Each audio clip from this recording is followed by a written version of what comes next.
আপনি এখানে কি জন্য আসছেন বড় ভাই? আমি এখানে আসছি হলো এই যে আমরা এখানে গোসল করতে যাইতেছি নদীতে। জি। তো বন্ধুরা আমরা যাওয়ার সময় আমাদের চোখে পড়লো এই যে এই গাছটি নাকি? এই গাছটি নাকি? বড়িগুলা কেমন খেতে ভাই? আপনারা এখানে দেখছি যে ঢিল মারতেছেন নাকি? জি জি জি জি। এই যে কতগুলা বড়ি পড়ছে দেখেন গাইস, দেখেন কতগুলা বড়ি পড়ছে এখানে।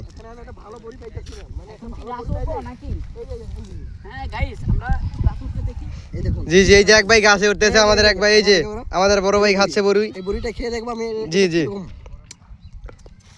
খুব সুস্বাদু ভাই। ও খুব আমি কি বলবো, এটা কি খেতেছি? কি আসলে বড়ই নাকি অন্য কিছুর মতো লাগতেছে ভাই? মিষ্টি, খুব মিষ্টি। কও কি এত মিষ্টি? তাও তো গাছ এখান থেকে নিয়ে যেতে হবে। ওই যে আমাদের এক বড় ভাই উপরে উঠছে গাছের। আরে ভাই, বড়ি খাচ্ছি কি খাইলাম? কি খাইছো নিজে কইতে পারছ?